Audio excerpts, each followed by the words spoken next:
It was great to have you. Thanks for coming on and telling your story. Have you been interviewed before? I have I've been on a few podcasts, but actually when I was in a program, the program and my parents made me do an interview with a newspaper to like sell the program to other people. How did that go? Well, it was all full of lies, and I have since tried to contact the reporter who still works for the same newspaper, and he's not responded at all. How many years ago was that? That was about 20 years ago, I think.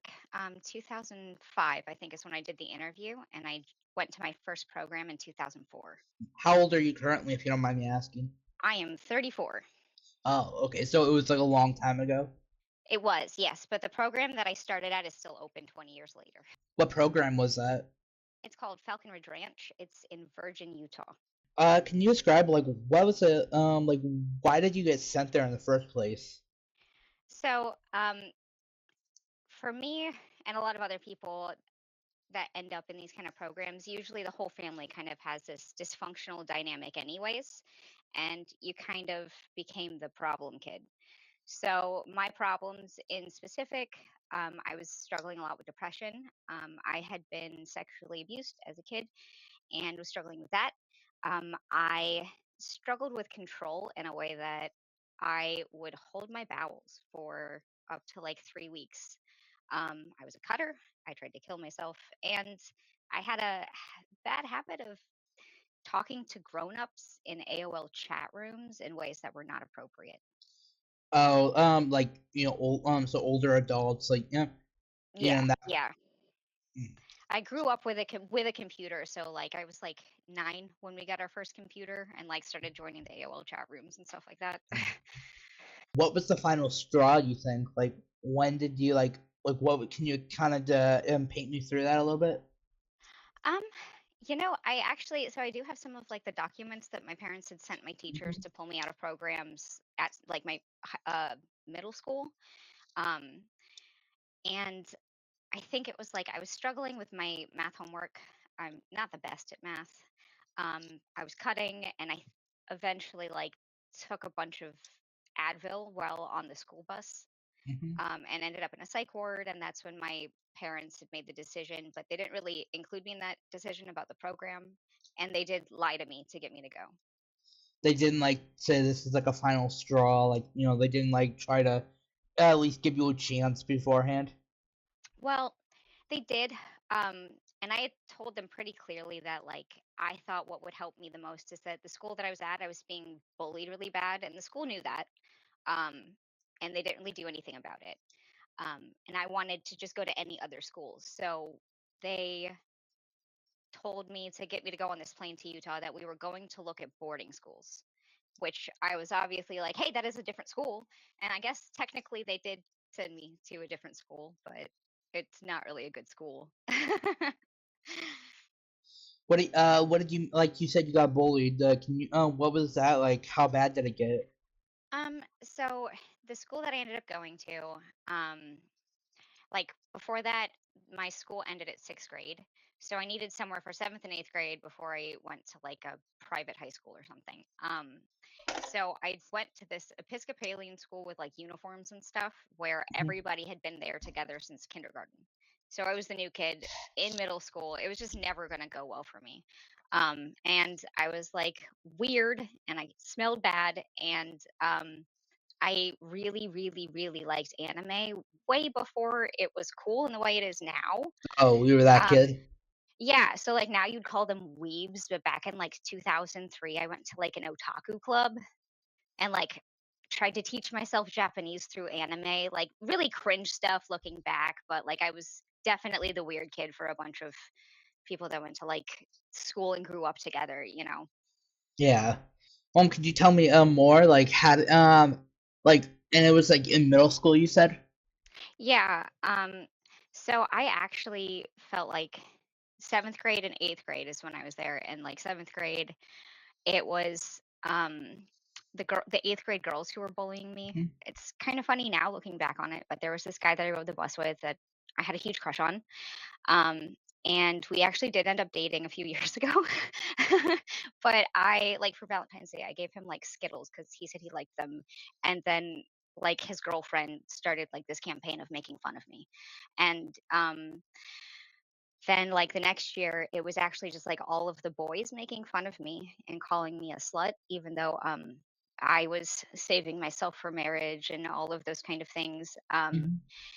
But the other girls and boys were already experimenting with each other. So it doesn't make sense looking back how much it bothered me that they called me a slut even though I wasn't doing anything. But it's not like I really understood that back then. So you were like the basket case in that kind of sense. Yeah, like I was definitely different from everybody. And then I came in at the like most awkward time in anybody's, puberty. And I was weird and I had problems, so of course I was gonna get singled out. When you first got there and everything, like how did you kind of experience it? Like from what you remember, how did it like first look out to you? So like when I got to the program, my parents told me that we were taking this red eye flight to go look at boarding schools, like I said. So, I was on board with that. We board the flight and blah blah blah. And we had to fly from Ohio to Las Vegas and then drive 5 hours to get there. So by the time we get there, I walk in the doors and I'm looking around and they tell me that we're just going to look, right? But then I get separated from my parents and I'm like with the girls that are in the program and they're like, your parents are going to leave you here. I was like, they're not going to do that. And they totally did, obviously, plot twist. So there's like that first day where you just have like this, oh, it really is happening. I'm like really stuck here. My parents actually did this to me. And like all these girls were right. And that was definitely really hard. But then you just like get into your routine with things and you get accustomed to being always watched and having no control over your life. Did you ever try to escape after that point? No, there are plenty of. I was in 4 different programs, and there are always people trying to run away. But I was really sheltered and naive, and like being there was a culture shock for me because I realized so much about the world that I didn't experience. I was only 13 and a half, but there were girls who were 17, girls who were in gangs, girls who did heavy drugs, girls who had done lived a very different life from mine, and hearing even within the first couple months the stuff that they'd been through, I was like, "Oh yeah, I can't survive by myself in the streets. I can't do that." So, I was convinced it was safer there. I've heard like horrible things about it. People basically not making it out alive. People being tortured. How bad was it for you?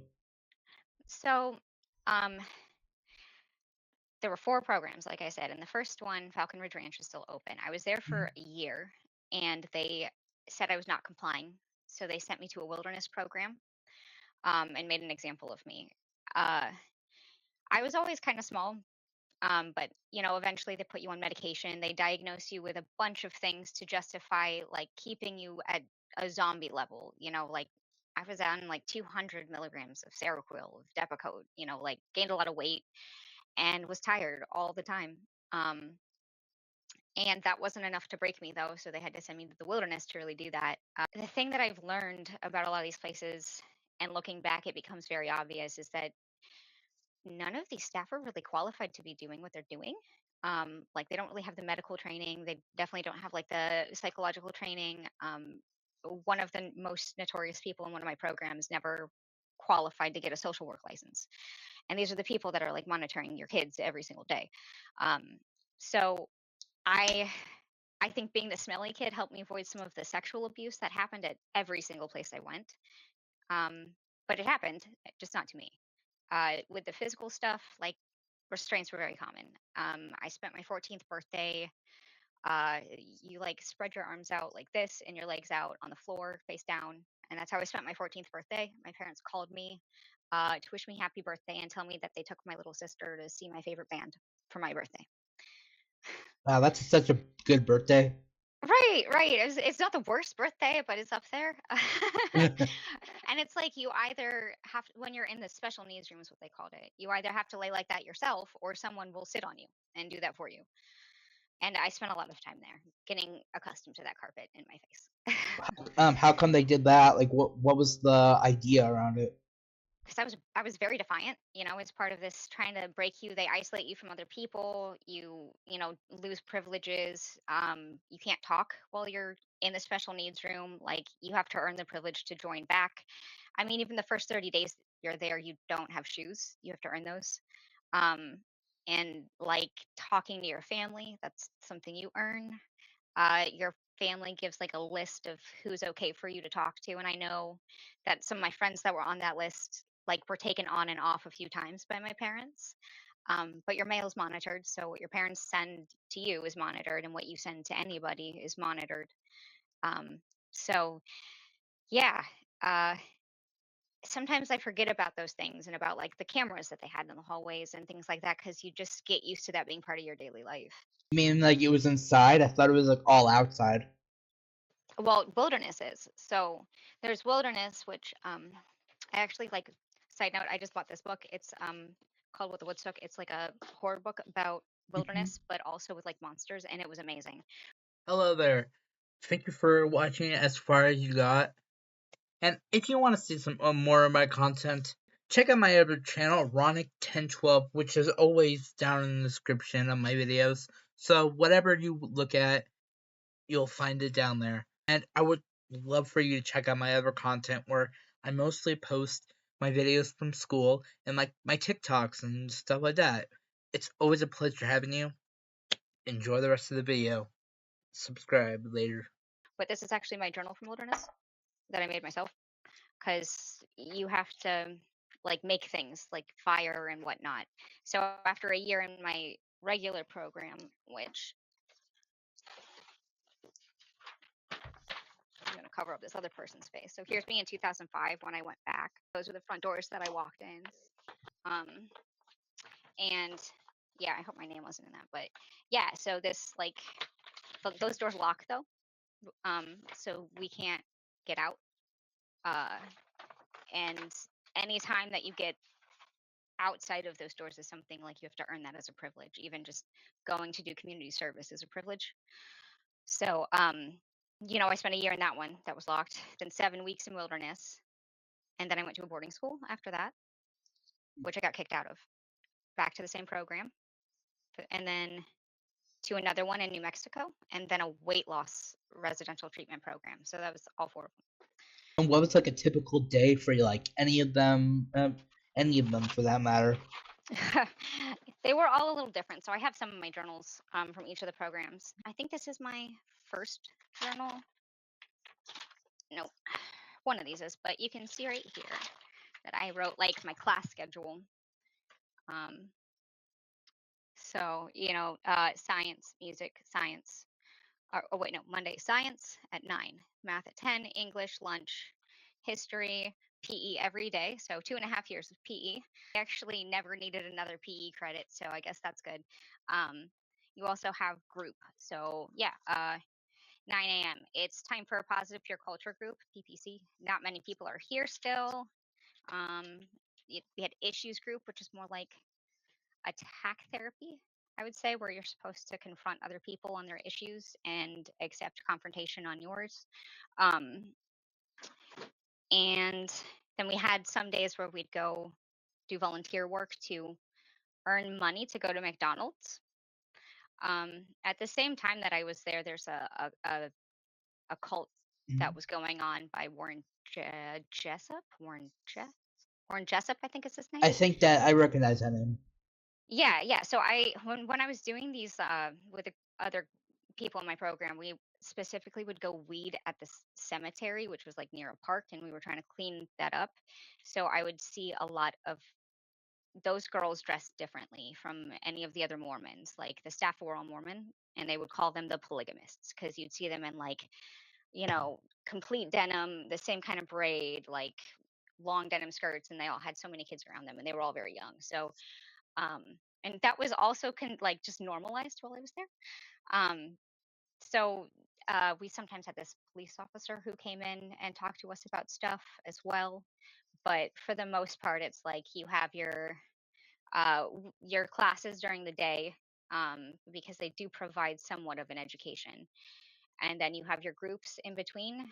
And on the weekends, you like deep clean, and sometimes you get to go do fun things. What do you mean by quote unquote fun? Well, I would never consider Mormon church fun ever. But when that's the only like off campus, that's what they call it, is when you get to go off from the program with the staff and like go do something, the first thing you're going to be allowed to do is go to Mormon church. So it's a fun thing, but like it's not really fun. It's just reminders that the world's out there. Like you don't realize how much you take a trip to Taco Bell for granted. Now that you're like an adult, I'm technically at 30. How like do you ever think back to that ever, or is this just like a thing you just talk about? No, I think about it a lot, because a lot of the people that I knew back then have died since. There are people that I was in there with that I've never seen again. Like you look for the obituary or something, and you just never find their names. Just lost. And I still have nightmares that even as an adult, I'll wake up there again. Um, because even though my parents didn't like have somebody kidnap me in the middle of the night and take me there like a lot of other people do, they did use those services 4 or 5 times in between all the programs that I went to. And yeah, uh, I see the documentaries and stuff, and I realize that there's an important thing about talking about it, because so many of us were conditioned not to. I mean, like I said, so much of it was just normalized to me that it's important to try to remember it for what it really was. It was torture, and it was abuse, and it was absolutely not normal. How did it feel like? You said you only got to like talk to your family pretty much if it was monitored or barely at all. How did that like? How did it go when you got out to the real world? Well, so eventually you earn privileges, like I said, and eventually I earned a home visit. It went badly. Quite a few of them, didn't go the best because I needed to 100% comply with what was expected of me, and I don't think I'm that kind of person still at 34. So then, even after 2.5 years total in programs, I came back home, and I was a junior in high school. But in the programs, like I said, got that real world experience that I was never going to have of my own. Learning about drugs, about sex, about a lot of things that were not in my peer group back home. So I was a completely different kind of problem child after the programs. I went in sad and cutting myself, and I came out sad, cutting myself, and drinking and having sex. And, within like 6 months, I was doing a lot of things that if they had not sent me to those programs, I probably would never have done. How do you think you would be different if you never went to any of those programs? Oh, oh, that is a very loaded question, because I think about it a lot. That a lot of the things that put a lot of the things that happened there, like those, diagnoses that they gave me to put me on all those medications, those became barriers to getting help later on. Getting diagnosed with things that have now been taken off my record. There were psychiatrists who refused to treat me because of things that were put on those records just to keep me sedated when I was a teenager. And we're talking, 10 years down the road, I still can't find a psychiatrist because they diagnosed me with things I don't have. Like Those what? kind of specifically, they diagnosed me with borderline personality disorder, which there's nothing wrong with that, but I have complex PTSD, and I already had, like I said, trauma before I went in, but they refused to acknowledge it. So I didn't get a diagnosis of PTSD, and I wasn't allowed to talk about the programs as the trauma that they were. So I didn't get diagnosed with PTSD until 28. Why would they put that on there if it wasn't real? Um, So they put that with like quite a few other things. They had diagnosed me with like 9 different things. And at 34, I'm diagnosed now with CPTSD, ADHD, and anxiety and insomnia. Um, but they wanted to justify to my insurance, why I needed like such high doses of these medications that kept me sedated. Um, I even have one of the psychiatrists like write-ups from when I was diagnosed with bipolar disorder, and I told him about how I had been sexually abused the month before in boarding school, and he wrote down verbatim what I said, and then wrote down that it wasn't sexual assault. So, yeah, it still just kind of like boggles my mind, like how, how, um, and ultimately, I think that kind of cruelty was always the point.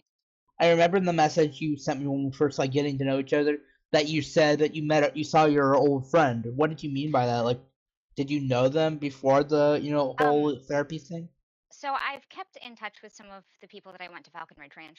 Um, we went together, and I've gotten to see two of them this year. I have another one that's like only like 5 hours away, so I've been planning to go see her soon.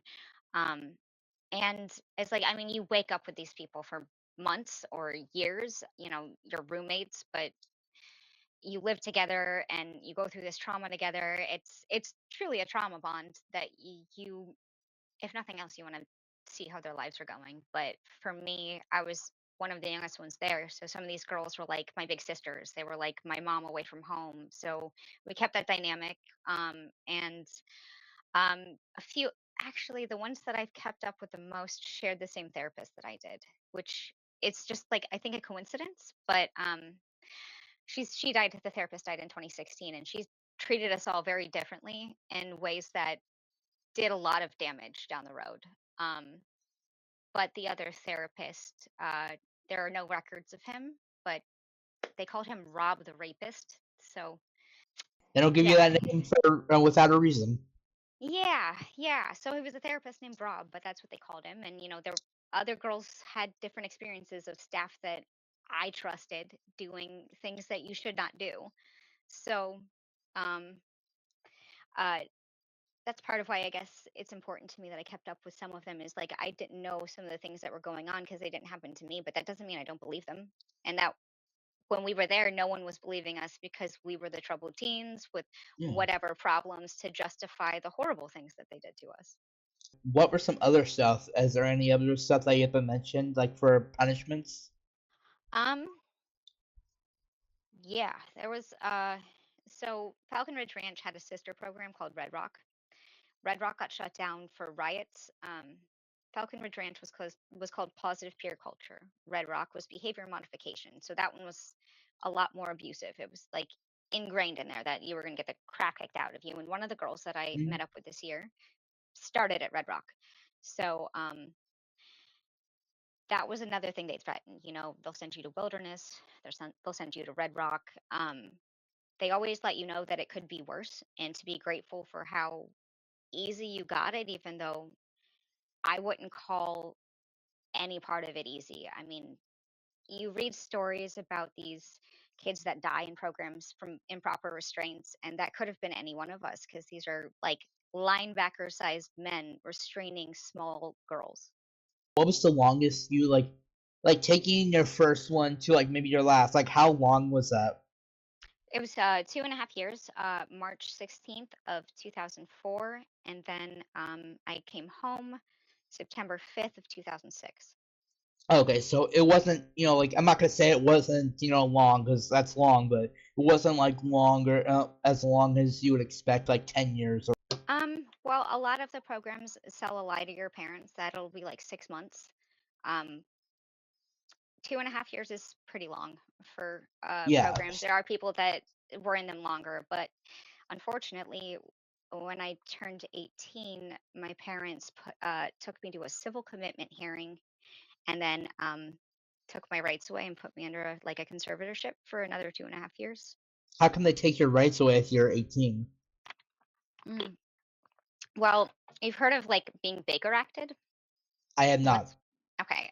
It's when someone who's over 18 has done something that's a risk of harm to themselves or others. For me, attempting suicide, someone else might have Yeah. like shown up to work with a gun. But if it's like a mental illness thing, other adults can essentially have you committed to try to get stable, like a 72-hour hold. So, that's happened to me plenty of times, is that, another adult has put me in a psych ward because I tried to kill myself. And I'm used to that. But when they do that, that's when there's this opportunity for like the civil commitment hearing where it goes in front of a judge. Kind of like with Britney Spears had her conservatorship, and they had all these reasons, and on my end it was like, well, here's my history from the troubled teen industry plus the fact that I had just tried to kill myself. So they were able to do that. I didn't have access to my own money. I lived in a few like adult group homes. I was homeless for a little bit, and I had to take medication. That was the thing, is that if I didn't take the medication, they'd put me in like a long-term psych ward with no contact with other people for 6 months. What was being homeless like? It was really, so it was, I wasn't like living outside. It was a lot of just trying to find somewhere, someone's couch to crash on. And it was like in between the stuff, like it was while the hearings were going on, I think. And ultimately, like, that was only maybe a couple months before I got put into like this adult group home where I was the youngest person there by like at least 20 years. So I became targeted by a lot of the guys who had sexual issues. Would you say that was better than when you were in the camps, or would you say they were just they were both Oh, no, those were shitty? definitely better because I was able to go to college. Like it was really just like a bed and a place to stay, but there were a lot of other people with mental illness there, and you had freedom. You just like had to be back by the curfew, or you had nowhere to sleep that night. That wasn't nearly as bad. Okay, so it was just you follow the rules to get a place to sleep for the night. Yeah. Okay, so that's not as bad, So Yeah, definitely yeah, not. And I mean, like the staff really don't interact with you. It's like they hand you your meds, but those people are actually qualified to be doing that. Like they have to be because it's a government thing. The problem with the troubled teen industry is that there's not a whole lot of government intervention regulations. There's no consistency. In the book that I mentioned, what the woods took, um, there's the concept of gooning. It's when the people kidnap you to take you to these programs. Oregon is the only state that regulates that at all, to the extent that the people kidnapping children are not allowed to do those restraints. They're not allowed to use handcuffs. They're not allowed to use like hmm black hood. But Oregon's the only state that has said that kind of regulation in place. Like that's the only one. So 49 other states give it 2 days, and you could have your son kidnapped from his bed and taken to a program. Like there's a podcast that really illustrated how quickly you could have this done because they're money hungry. yeah. You said I remember that yesterday. I maybe it was yesterday or today. I can't remember exactly, but you said that you had some journals that you wanted to read out of. Oh yeah, I was just I already showed you, but here's like three of them, and then my wilderness one. So let me see which one's the first one. Yeah, here's the first one from the 15th of April 2004. So like a month after I joined. So it took me a month to earn this journal and to be able to write. Let's see. I'm trying to think. Like I look through here and I'll see like how many people like they got up to within the first few months. We went from like maybe 10 or 15 to like 30 or something. It was crazy. I mean, you count every single day, um, like you're in prison. Tossing out the days. Yeah, yeah. I mean, because that's really kind of what it's like. And I think this was right before yeah, day 376, March 17th of 2005. Yeah, you really, you got nothing else to do. Started writing backwards just to make it harder for them to read my journals. I started writing backwards.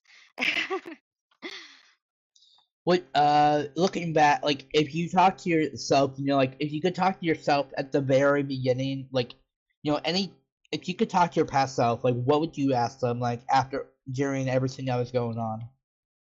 Honestly, if I could go back in time and tell the person writing all these journals, anything, you should be writing more about what's going on around you and less about what's going on inside you. Because, like, yeah, they're journals and stuff, but like, what are they gonna do?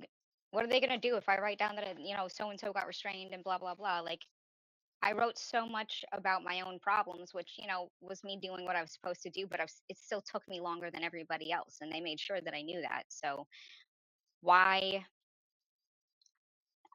if you ever end up in a program like this, documentation, I'm lucky that I have the stuff my parents had. I look at these and, try to understand my feelings, but they don't really provide a whole lot of memories, if that makes sense. And I wish more than anything that I had those memories, some of the names of people, all of that. But I think I don't think there's any other advice that I could go back and give myself because it was always kind of going to be that way for me, is what it feels like. What do you mean it was always going to be?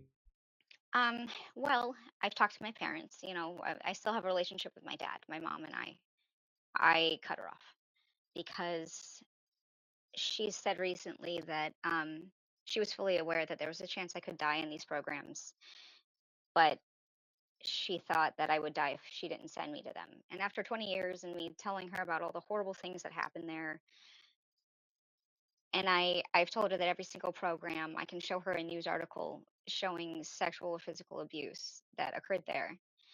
And she still stands by every decision she made.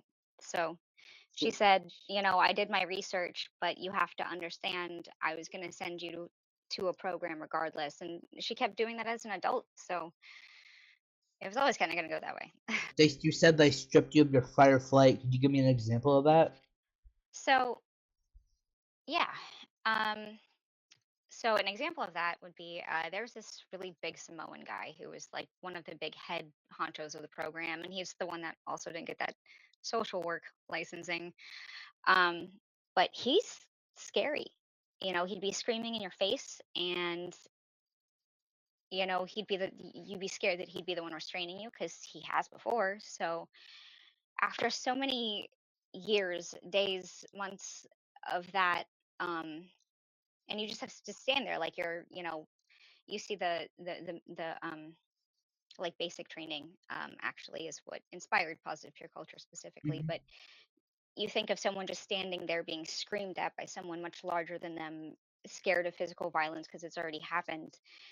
You have to stay still so that it doesn't get worse. There is no fight or flight. There's nowhere to run. You can't fight this man. You can't fight any of them. You have to just sit there and take it. So when it comes to those kind of responses, there's more than just the fight or flight. There's fight, flight, fawn, submit, freeze, and faint. There might be another one that I'm missing. Faint is like going unconscious. Submit is more of fawn is kind of a submit response, but submit is what I was trying to do instead. Just freeze or submit. Just take it and just it'll be over soon. And unsurprisingly, right after treatment, like I said, I went to a boarding school and I got sexually assaulted twice in 2 months. My whole life has been a lot of that because the fight or flight response just isn't there.